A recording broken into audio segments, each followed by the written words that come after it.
Et oui, la C6 est de retour dans le garage et aujourd'hui, c'est contrôle technique. Garage bagnole et rock'n'roll, garage bagnole et rock'n'roll, garage bagnole et rock'n'roll, garage bagnole et rock'n'roll.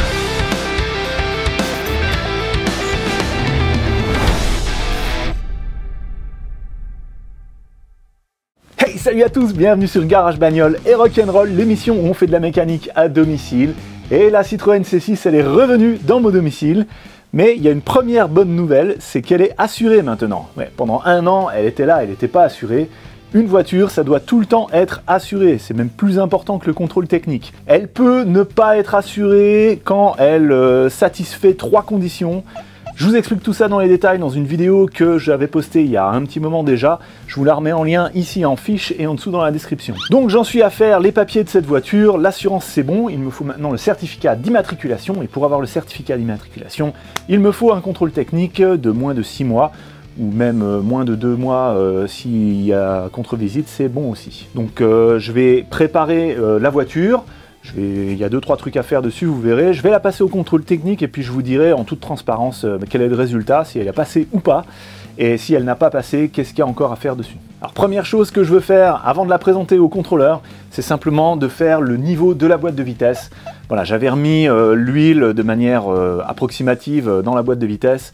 Et apparemment c'est quand même une boîte de vitesse qui est assez sensible, donc ce sera mieux quel est le niveau qui est fait correctement. C'est un niveau qui se fait par débordement, et comme toutes les boîtes de vitesse automatiques à convertisseur de couple, quand on fait le niveau, il faut que le moteur soit tournant, c'est-à-dire qu'il faut que le convertisseur de couple soit en rotation, qu'il utilise toute l'huile qu'il est censé utiliser, et vous verrez, c'est facile, en dessous on a juste un petit bouchon à dévisser, et on fait le niveau comme ça. Par contre, ce qui va être plus dur, ça va être d'accéder au bouchon de remplissage qui se trouve au-dessus de la boîte. En fait, il est là-dessous, il va falloir creuser.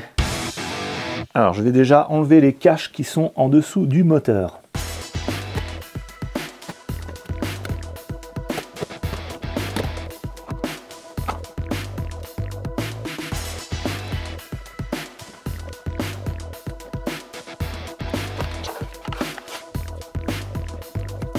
Alors, le bouchon pour faire la mise à niveau de la boîte de vitesse par débordement, il est relativement accessible maintenant. Il est là-bas, juste derrière la traverse. Je vous mets une petite flèche pour que vous voyez mieux. Dans une vidéo précédente, je vous avais montré comment ce bouchon était constitué. Il est un peu spécial. Je vous repasse un extrait. Alors, cette grosse partie, il y a une sorte de tuyau là. Et c'est ça qui permet de faire le niveau d'huile. D'accord ? Donc, quand on met de l'huile, elle monte jusqu'à un certain niveau et elle déborde en fait. Le niveau se fait par débordement. Ça passe dans ce tuyau et ça coule ici au milieu. Ok, maintenant le challenge, c'est d'accéder au bouchon de remplissage. Il se trouve donc là-dessous, sous la boîte à air, par là. Je vais déjà enlever le cache-moteur.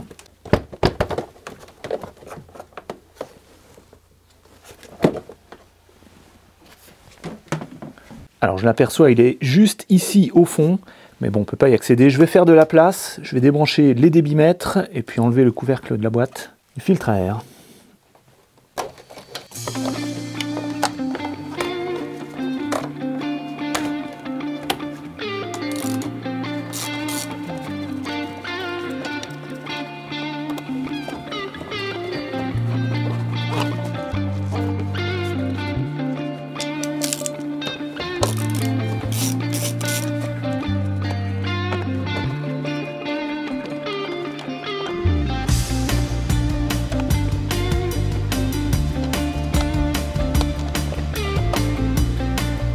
Voilà, donc le bouchon est juste derrière cette tresse de câble. Est-ce que je peux y accéder sans la démonter?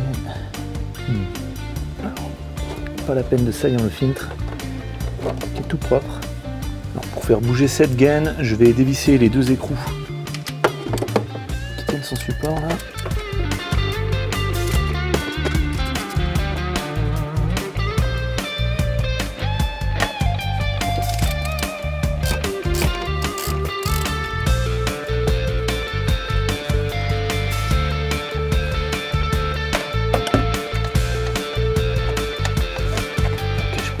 Sur le côté, est-ce que ça suffira? Peut-être pas. Alors je vais débrancher le bloc ABS. Comme le disent mes fils, ABS ça sert à rien.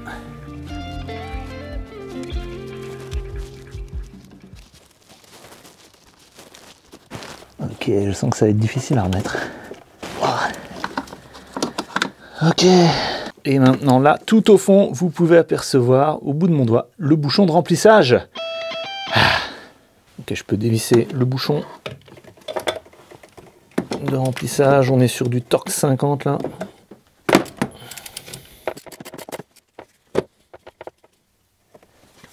Je vais le rechercher avec un agrippe-tout magnétique.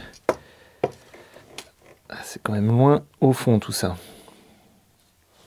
Ok, huile de boîte avec la pompe manuelle à genre 3 € frais de port inclus, lien dans la description, qui va bien. En fait, ce tuyau là, il va pile dans le trou, c'est le bon diamètre. Et ça tient tout seul, rien besoin de faire. Donc là, je vais même me payer le luxe de rebrancher l'ABS,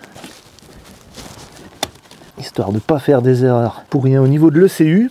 Je vais dévisser les débitmètres. Alors là, il y a de l'astuce. Hein. Hop.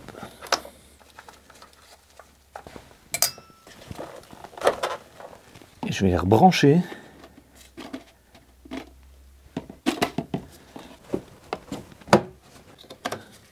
Toc. Je vais même pas serrer les colliers de serrage.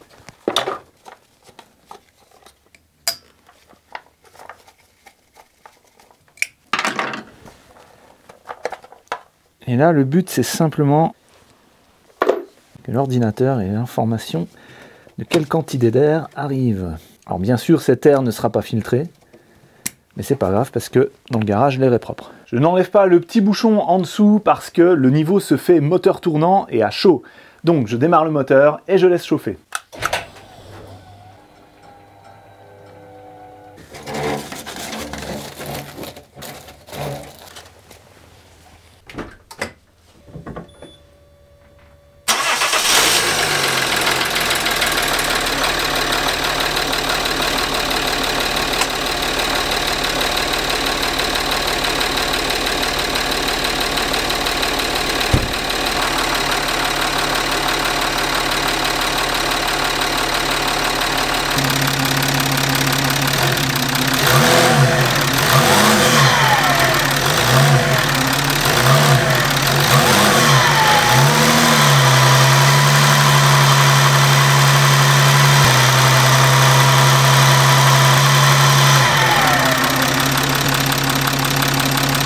Là j'ai 35 degrés.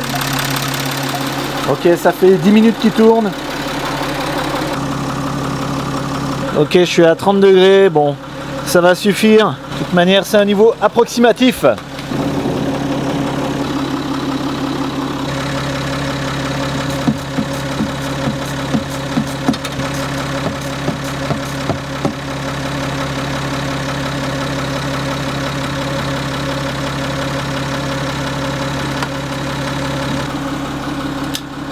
Ok, maintenant on va faire le niveau de la BVA et là c'est un travail d'équipe.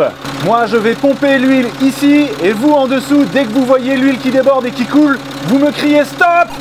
Ok, c'est parti, je pompe l'huile. Ok, là je suis en train d'en mettre pas mal. Hein. Eh mais c'est qu'il en manquait sérieusement de l'huile là-dedans. Franchement il en manquait. Hein. Ok, je continue de pomper.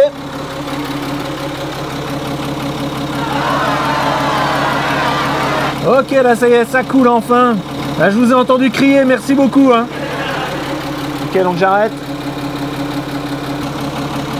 Et avec le moteur qui tourne, maintenant je vais reboucher. C'est là qu'est le challenge. Il faut que je fasse bien attention à ne pas faire tomber le bouchon.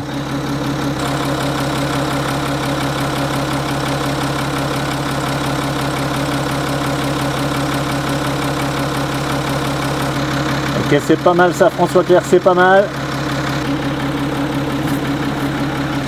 Bon, pour le serrage, là, je fais à la main, un peu au pif.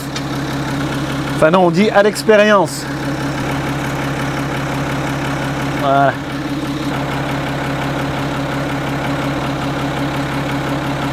Bon, du coup, là, elle est bien chaude. Hein.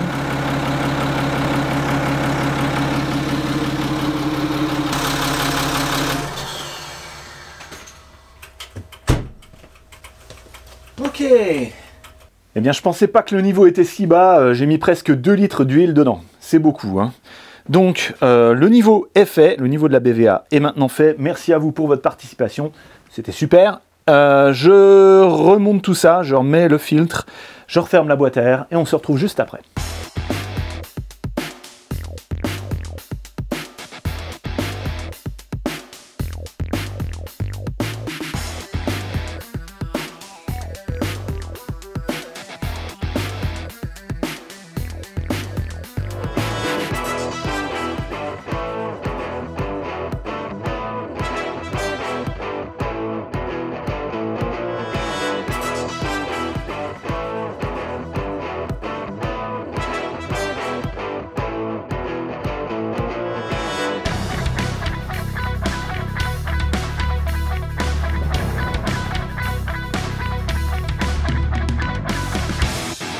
Alors vous avez pu voir que cette mise à niveau de l'huile de boîte de vitesse, je l'ai fait sans avoir à lever la voiture. J'ai pas utilisé de cric, chandelle, rampe ou pont. J'ai simplement mis les suspensions à la position maximale haute. Enfin, un truc de pratique sur cette voiture. Il était temps. Maintenant, je vais descendre complètement les suspensions de la voiture, je vais la mettre en position basse et je vais faire la mise à niveau du LDS, liquide de direction et suspension. Ouais, j'ai racheté 1 litre.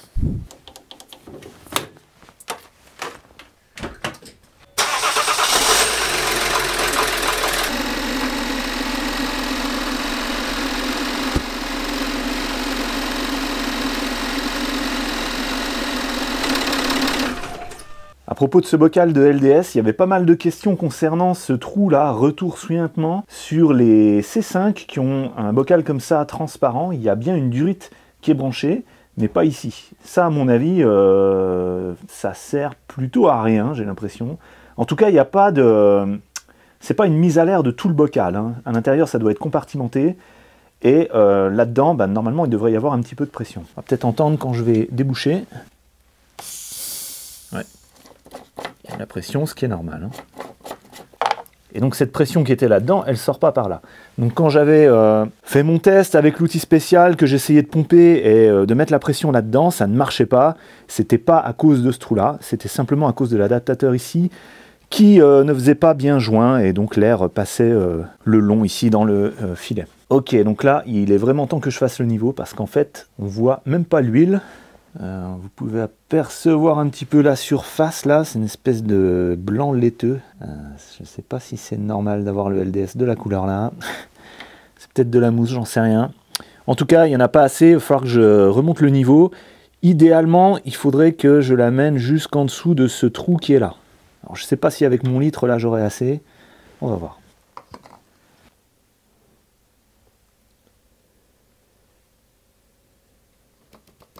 Ok, j'ai mis le litre entier et il n'y en a pas assez. Zut. Bon, il faut que je rachète encore au moins 1 litre.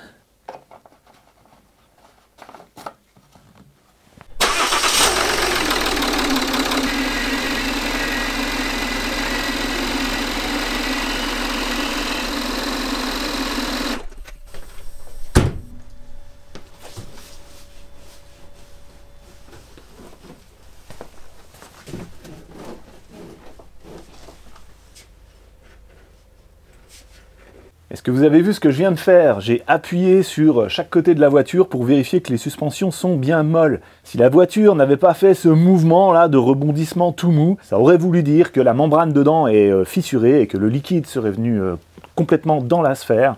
Et donc dans ce cas, elle ne bouge plus du tout. Ça fait une suspension ultra dure, ultra sport, mais c'est pas ce qu'on veut sur ce genre de voiture, qui est très orienté confort. Donc ces sphères, comme elles ont l'air d'être bien, là, avec ce petit test, je vais pas y toucher. D'autant plus qu'il y en a un avant moi qui y a touché. Si vous regardez, on a des marques ici, ici, ici. Ça fait tout le tour à espace régulier. Ça veut dire qu'il y a un mécano qui a pris l'outil pour essayer de les dévisser, parce que les entailles sont dans le sens là, dans le sens dévissage. Elles sont profondes dans le métal. Il y a de la rouille, donc ça fait un moment que c'est comme ça. Donc le gars, il avait l'outil spécial, puis une espèce de chaîne qui passe autour avec un grand manche comme ça pour dévisser. Il a essayé de dévisser le plus fort qu'il pouvait, vu les entailles que ça a fait, et il n'y est pas réussi. Donc il y a de fortes chances que si j'essaye de les enlever, moi aussi je n'y arrive pas. Donc voilà, je suis très content qu'il n'y ait pas de problème à ce niveau-là, et que je n'ai pas besoin de les changer. Et là c'est pareil, hein, sur celle de l'autre côté. On retrouve les mêmes entailles. Maintenant, je vais remonter la voiture en position haute et je vais mettre les deux roues avant sur les rampes. Et ensuite, je la mets en position normale. Alors, pourquoi est-ce que je fais ça? Je sais qu'il y en a parmi vous qui savent. Et puis pour les autres, je vous laisse réfléchir. C'est en rapport à un épisode précédent.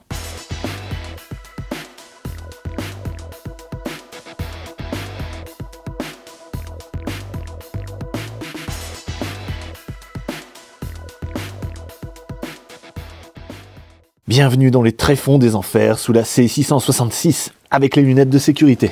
Les lunettes de sécurité, là, c'est très important. Si la voiture me tombe dessus, ça m'empêche d'avoir la tête écrasée comme ça. Alors, qu'est-ce que je fais là? Eh bien, je vais m'occuper du boulon sous suspension, celui qui se trouve là, à l'extrémité du triangle. Pourquoi? Eh bien, parce que j'ai fait une erreur. Oui, je l'ai serré alors que la suspension n'était pas à hauteur de roulage. Et du coup, qu'est-ce qui se passe? Eh bien, il y a un cylinder block qui est là-dedans. Et le boulon va le compresser dans une certaine position, et après quand la voiture revient en position normale de roulage, eh bien ça tord le cylinder block qui est dedans.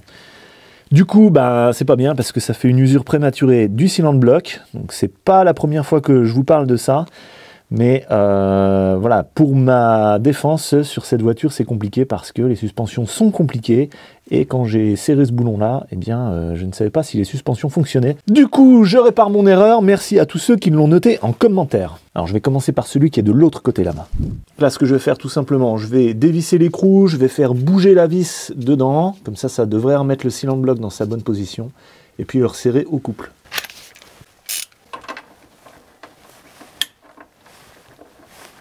C'est pas du 18. Si, c'est du 18. Voilà. C'est super pratique là, ce cliquet à rallonge.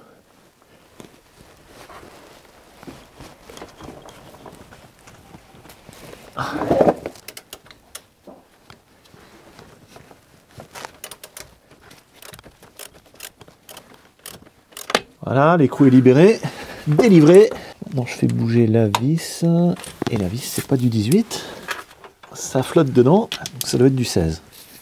Ouais, c'est effectivement du 16. Voilà, je fais tourner la vis librement dedans. Voilà, et ça devrait libérer la tension potentielle que j'ai mis sur ce cylinder block qui se trouve ici. Bon, plus qu'à resserrer.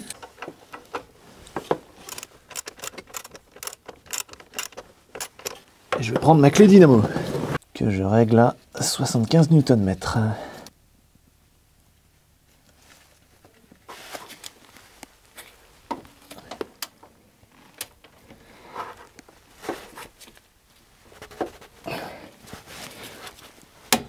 Voilà. Ok, vous avez compris le truc, je fais pareil pour celui de l'autre côté et je vous retrouve. Bon, j'ai remis en place la plaque sous le moteur. Maintenant, tant que la voiture elle est là, montée sur les rampes, je vais en profiter pour passer un coup sur les phares, en particulier celui-là parce qu'il est très opaque. Donc là, vous pouvez voir que c'est loin d'être translucide. Et puis, il y a des traces. C'est moi qui les ai faites, celles-là. Ouais, parce qu'en fait, cette voiture, elle était garée le long de ma maison et puis elle s'est pris un produit qui, vous savez, un produit qu'on met sur les tuiles pour les imperméabiliser. Donc, elle a eu pas mal de projections. Et pour l'enlever, ce produit, ça a été dur. Il a fallu que j'utilise un solvant assez spécial. C'est du trichloréthylène. Enfin, c'est un équivalent du trichloréthylène. Bref, donc ce produit était pas mal caustique. Et ça a commencé à attaquer les phares quand j'ai enlevé les gouttes qui étaient tombées dessus. Et ces gouttes-là que vous voyez sur la vitre, eh bien, c'est ce fameux produit imperméabilisant. Et sur la vitre arrière, là, je ne l'ai pas encore enlevé. Il va falloir que je le fasse. C'est le genre de truc, vous aurez beau gratter, ça part pas comme ça. Bref, j'en suis pas encore au detailing de la voiture. Le but là, c'est vraiment simplement qu'elle soit présentable au contrôle technique, qu'elle ait le maximum de chance. Et avec un phare qui est comme ça, opaque, je pense que ça passera pas. Donc je vais le refaire. Je vais utiliser pour ça ce kit. C'est un kit qu'on trouve sur Amazon pour moins de 15 €. Alors fait notoire, il est fabriqué en Europe, en Espagne, c'est marqué dessus. Et voilà, je vais le unboxer direct. Et dedans, on a du scotch bleu pour protéger la carrosserie. Un premier tampon sur lesquels vont venir les disques de polissage. Non, pas de polissage, de ponçage à l'eau. Il y a du polish et un tampon ici pour appliquer le polish à la fin. Donc c'est un kit très classique. J'ai fait pas mal de vidéos de rénovation de phare sur la chaîne. À chaque fois, je faisais à la main le ponçage et ça prenait beaucoup de temps. Donc là, c'est un truc qu'on met sur une perceuse ou une visseuse. Ça va m'économiser la main et normalement, ça devrait me faire gagner du temps. Il y avait un kit qui marchait bien. C'était celui du collègue FabB que je salue au passage. Je vous remets le lien vers cette vidéo ici en haut à droite, en bas dans la description. Donc, je ne vais pas vous faire dans les détails la méthode, hein, mais c'est toujours pareil. On prend du 2000, du 3000, c'est les plus fins. Donc ici, c'est le plus gros, c'est du 500. On prend les disques du grain le plus gros vers le plus fin. Donc en fait, on va du nombre le plus petit vers le plus grand, c'est-à-dire du P500 jusqu'au P2000 ou 3000, là, en passant donc par le 800. En fait, il n'y a que 3 tailles de grains, 500, 800 et 2000. Ok, on va faire avec ça. Je vais protéger la carrosserie et pour économiser du scotch et pas en mettre ici, je lève le capot. Hein. Je vois parfois des tutos sur internet où les gens ils prennent même pas la peine d'ouvrir le capot, ils scotchent tout le tour du phare. Franchement déjà, rien que faire ça, ça prend pas beaucoup d'efforts et ça permet de protéger la carrosserie du capot en l'enlevant tout simplement. Allez, je vous passe ça en accéléré et je mesure combien de temps je mets pour faire ce phare.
Alors voilà le résultat, c'est mieux qu'avant, c'est clair, hein, c'est beaucoup mieux qu'avant.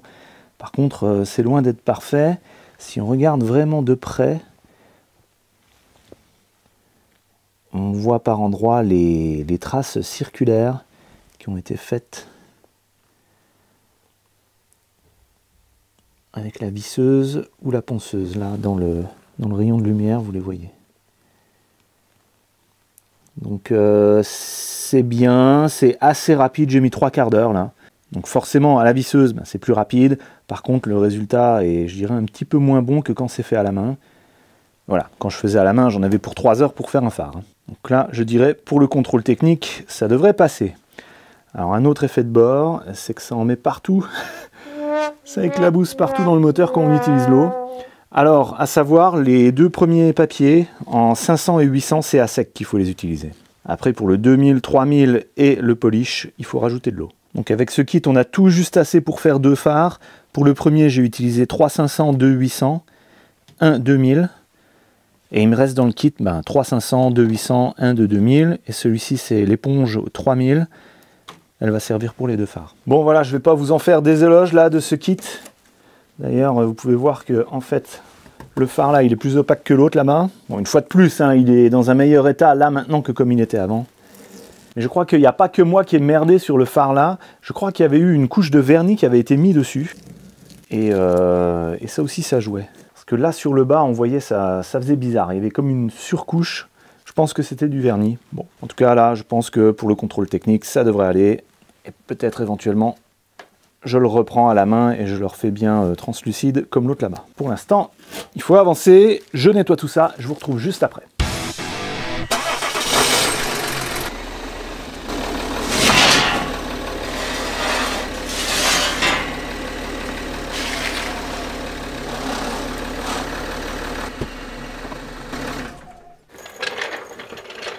Alors au final, je vais quand même changer les roues. Parce que les pneus avant là, ils sont vraiment complètement frités. Ça passera pas. C'est clair. Donc là, il faut mettre la voiture en position la plus haute.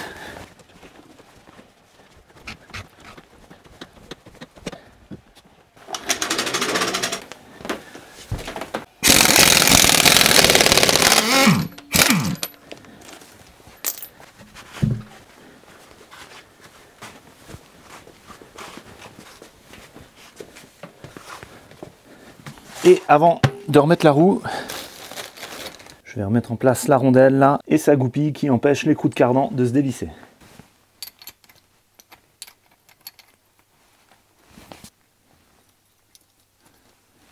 Une aide de sécurité parce que je vais utiliser le marteau et la goupille peut voler dans les yeux. Et si c'est dans les dents, tant pis, on fera avec.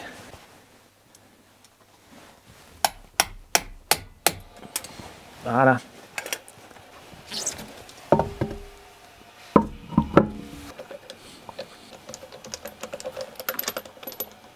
Alors j'approche les vis à la clé à choc, je mets pas trop fort ici. Je descends la roue au contact du sol en laissant le cric en appui. Serrage à la clé dynamo 100 Nm en croix.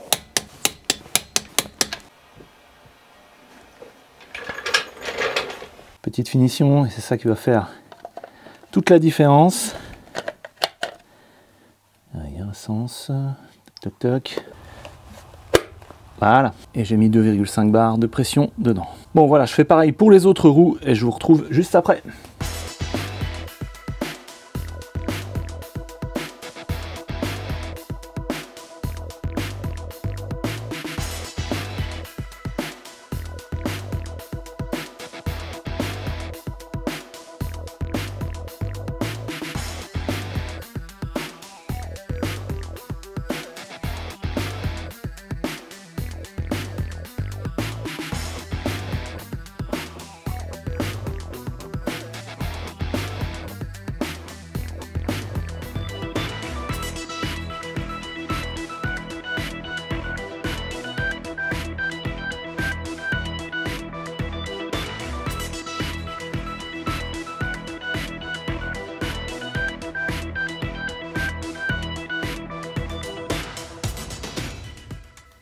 Alors là, il vient de se passer un truc d'incroyable. J'étais sur le point de mettre la 4e roue en place. J'ai retiré le capuchon de la valve et là, ça a fait un grand pshhh. Et il y a ça qui m'est resté dans les mains. Et oui, valve cassée, incroyable. Donc à la limite, heureusement que ça arrive maintenant plutôt que sur la route. Hein. Alors j'ai pas de quoi réparer cette valve, donc ce que je vais faire, à l'avant je vais laisser les roues là avec les pneus été. D'ailleurs vous voyez ça fait super beau, hein, ça change complètement la voiture. Et à l'arrière, je vais laisser la roue abîmée avec le pneu hiver qui est dessus, parce que là au niveau du profil, ils sont bons ceux-là. Là on est à 6 mm, ça va. Voilà, donc je vais changer la roue arrière là-bas, que j'avais changé, et c'est dommage parce qu'elle était belle. Allez, je vais rouler comme ça, je vais l'amener comme ça au contrôle technique, avec les 2 pneus hiver à l'arrière, 2 pneus été à l'avant, c'est pas grave, au moins au niveau des pneus, on devrait être bon. J'ai repris ma liste des 20 points à vérifier avant le contrôle technique. Alors ça c'est une liste que j'avais fait il y a très longtemps, c'était une des premières vidéos. Je vous donne comme ça 20 points à voir sur la voiture avant de la présenter pour maximiser ses chances de passage. Et je ne vais pas tout faire. Déjà, je vais vous mettre le lien vers la vidéo ici en haut à droite et en bas de la description. Et je ne vais pas tout vérifier. Il y a des choses, je vais laisser le contrôleur mesurer les problèmes éventuels à ma place. Je vais simplement faire le premier point qui est de laver, nettoyer la voiture. Je vais passer un bon coup d'aspirateur dedans. Et puis juste après, je vais vérifier l'éclairage. Et puis, je vais essayer de m'occuper de ce témoin lumineux qui est sur le tableau de bord, le check engine qui est allumé. J'espère que ce ne sera pas quelque chose de trop compliqué.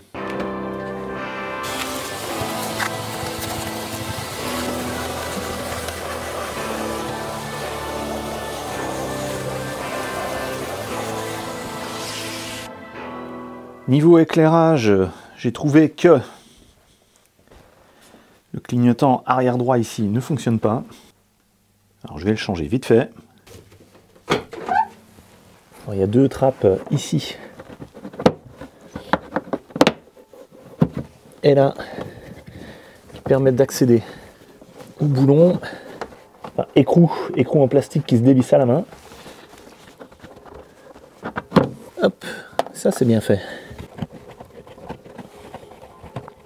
C'est bien quand les choses se passent bien. Et le deuxième.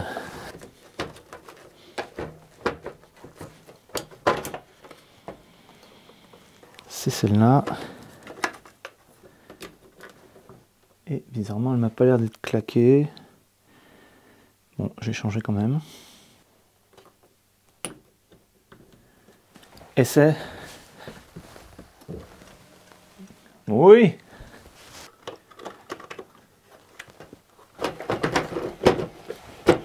Voilà, plus qu'à remettre les écrous. Alors non, avant de remettre les écrous, il faut aussi que je change le feu stop. Parce qu'il ne s'allume pas celui-là. C'est celle tout au fond là-bas. Ah oui, là c'est vraiment claqué.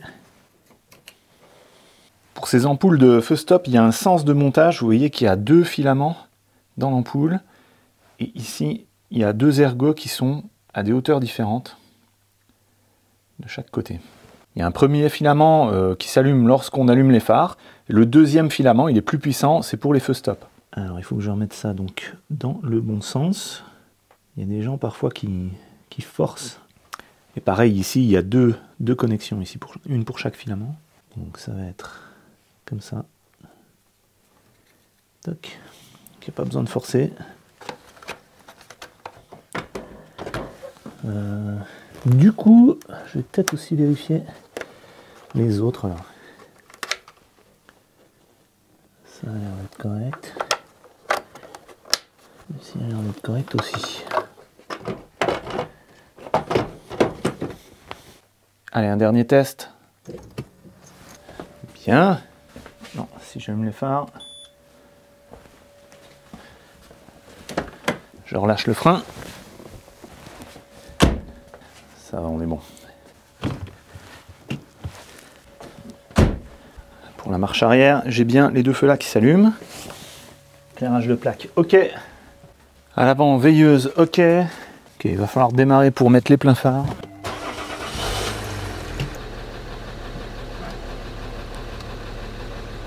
Voilà. Anti-brouillard, on est bon aussi. Clignotant gauche, clignotant droit. Fin de reconnaissance. C'était la reconnaissance vocale. J'essaye juste de mettre les anti-brouillard arrière, madame. Ah, ça y est, il faut aller deux fois vers le haut. Ah, et pour les anti-brouillards, on est bon aussi. Les deux s'allument.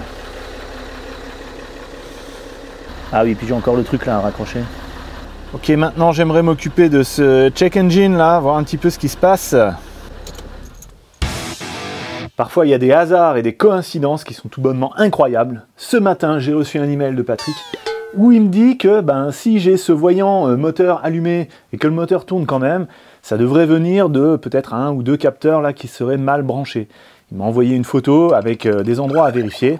Alors j'ouvre le capot, je regarde là où il dit de regarder, au niveau des connecteurs du papillon ici. Et là, ouais, cette prise est mal branchée. Non, en fait, elle n'est pas mal branchée, elle n'est pas branchée du tout. Voilà. Là, déjà, rien que ça va aider.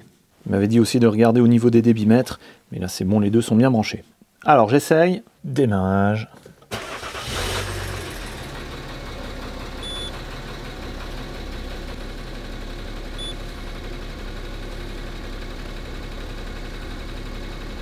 C'est toujours là.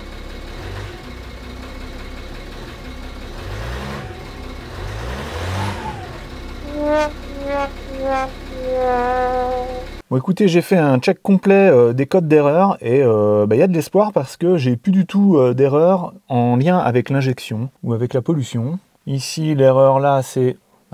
Donc l'erreur là, lane departure warning, c'est quand on franchit la ligne blanche.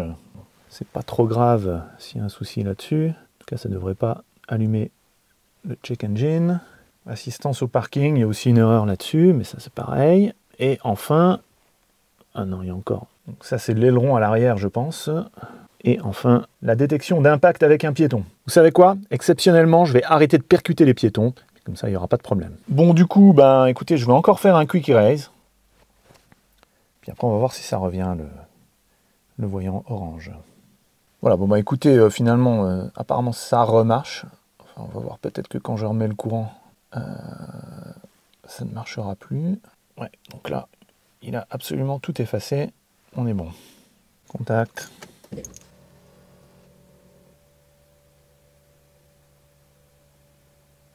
Ah non, il reste allumé. Si je démarre.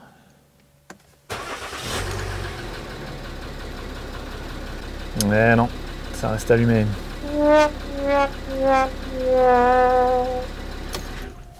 Bon, je vais éteindre ce voyant service là. Normalement, c'est en appuyant sur le petit bouton là et en tenant appuyé pendant qu'on met le contact. Donc, je vais avoir besoin de mes deux mains. Bon, écoutez, il y a un petit miracle là qui vient de se passer. Le voyant check engine vient de s'éteindre. Victoire!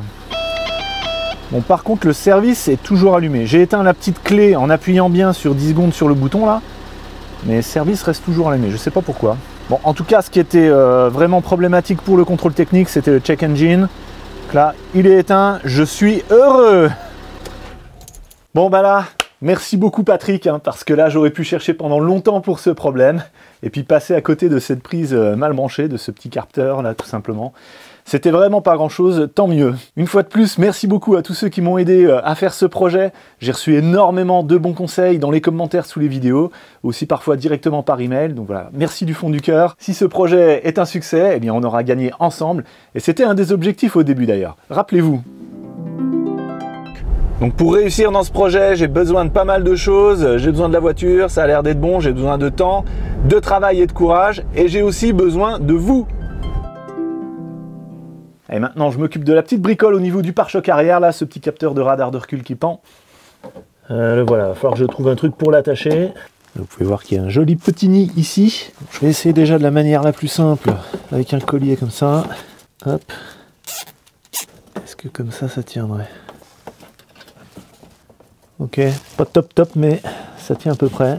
On va dire que pour le passage au CT, ce sera suffisant. Bon, j'ai fait tourner un peu le moteur, j'ai roulé un tout petit peu avec la voiture et il y a un gros souci de fumée là. Je vais couper. C'est loin d'être gagné. Ok, j'ai résolu le problème. C'était tout simple, c'était simplement la petite durite de retour de gasoil. Celle-là, là où je mets une petite flèche, bah ça s'était débranché tout simplement. Donc ça devait être mal clipsé. J'ai pris une pince, j'ai rebranché. J'ai bien entendu le clic. Ensuite, il y avait pas mal de gasoil qui était là-dedans. Je l'ai sorti avec une seringue. Et puis le reste, ça s'est évaporé. Bon, j'aimerais quand même bien résoudre ce voyant service là-bas. Et à mon avis, c'est lié à ça. Airbag ou ceinture à prétensionneur défaillant. Donc ça, en général, c'est des connexions sous les sièges qui sont pas bonnes. Mais alors, sous les sièges de la C6, il y en a 40 000 des connexions.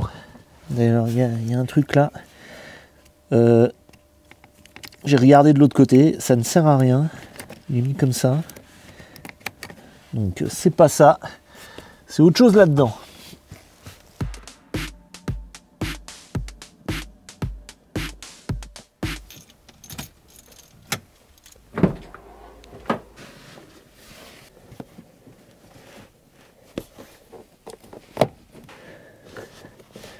Ok, là-dessous, il y a tout un réseau. Et on retrouve même un briquet qui marche. Okay, je vois pas comment le sortir. Bon, comme rien n'est simple dans la C6, c'est difficile d'accéder à la prise là qui est en dessous. Je crois qu'il faudrait dévisser les sièges. Bon là, je commence à en avoir un peu ma claque, j'abandonne. Il fait carrément nuit dehors et puis je dois l'amener au contrôle technique demain matin très tôt. Elle est roulante, je vais la présenter comme ça, j'ai pas envie de repéter encore autre chose en démontant.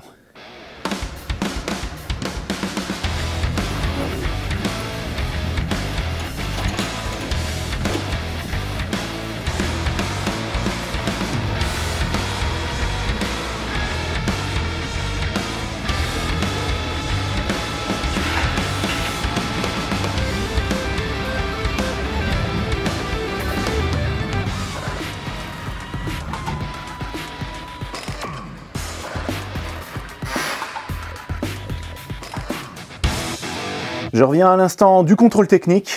J'ai dans les mains le procès verbal. Je connais donc maintenant le résultat. Vous ne le connaissez pas, je le connais. C'est un résultat. Et ce résultat, vous allez bientôt le savoir, je vais vous le dire. Pas tout de suite, un petit peu après, je vais encore attendre un petit peu. Parce que ça fait 1 an que vous attendez, vous pouvez attendre quelques secondes de plus. Hein.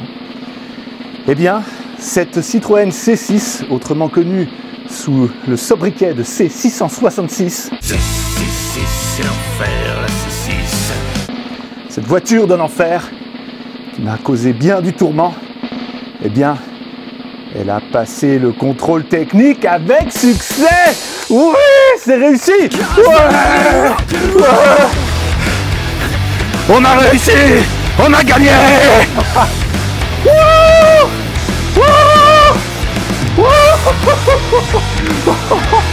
On a réussi.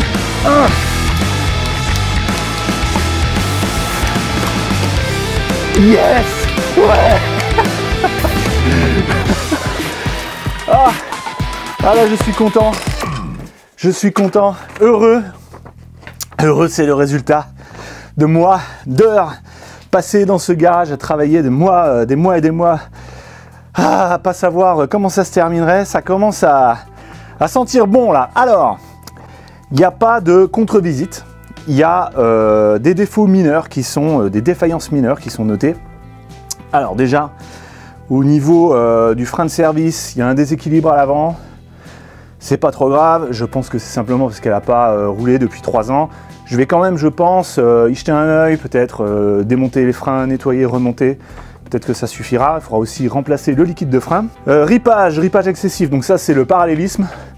Le gars il m'a dit elle est comme ça quoi, donc elle embrasse la route avec une trop grande ouverture. Il va falloir régler ça. Au niveau des pneus, bah, ils sont pas en bon état ces pneus là, donc il m'a mis en particulier avant gauche, avant droit, ouais. Donc là éventuellement peut-être que ça vaudrait le coup de mettre des nouveaux pneus et de faire ensuite le parallélisme. Autres ouvrants, détérioration à l'arrière, c'est simplement les vérins de coffre qui sont fatigués. Peut-être éventuellement aussi je change ces vérins de coffre, ça mange pas de pain. Et ensuite il a relevé 3 codes d'erreur par OBD. Donc le P0122, donc ça c'était le défaut de capteur d'ouverture de papillon. Je pense que c'est bon maintenant, depuis que j'ai rebranché la prise, ça devrait disparaître. Je pense que si je l'efface, il ne devrait plus revenir. Le P0247 et P0087, ça je crois que c'est lié à peut-être un souci avec le turbo à l'avant. Alors bon, c'est pas des défauts qui font allumer le voyant check engine, donc ça va passer au contrôle technique comme ça. Voilà, et sinon il y a encore l'ampoule du phare là qui commence à faiblir, et peut-être je vais la changer aussi. Mais voilà, sinon ça y est, elle a passé le contrôle technique, elle est bonne là. J'ai même dans la foulée donc fait le certificat d'immatriculation, et bah voilà, il a fallu que je paye un peu moins de 300 €. C'est pas si cher que ça, je pensais qu'il y aurait une taxe CO2 élevée dessus, vu qu'elle fait 230 grammes de CO2 par kilomètre, et c'est 13 chevaux fiscaux. Mais voilà, comme c'est une voiture qui a plus de 10 ans, et ben en fait ça coûte pas trop cher. Donc bah voilà, on est bon là. Voilà, donc ce projet touche à sa fin, mais vous inquiétez pas, hein, il y aura encore 2-3 épisodes dessus, le temps que je règle tous ces derniers petits problèmes. Alors, merci du fond du cœur, à vous tous qui regardez mes vidéos, c'est très important pour moi. Merci à toutes vos interactions avec la chaîne, vos commentaires, vos conseils, ça m'a énormément aidé tout au long de ce projet. Donc là, pour la revente, ceux qui sont intéressés pour l'acheter, cette voiture, eh bien, préparez vos sous, ça va arriver. La voiture sera mise en vente aux enchères et vous trouverez dans la description un lien vers un document qui récapitule toutes les dépenses que j'ai fait sur cette voiture et ça donne le prix de départ de la voiture. Les bénéfices seront reversés à l'association L'Étoile de Martin que je soutiens et qui vient en aide aux enfants atteints de la maladie du cancer. En attendant qu'on se revoie, je vous laisse ici la playlist avec tous les épisodes de ce projet. En dessous, un lien vers la Garage Bagnole Academy où je vous propose mes formations pour devenir mécano-amateur et vivre des grands moments comme ça dans votre garage chez vous. Moi c'est François, je vous dis à la prochaine sur Garage Bagnole et rock'n'roll!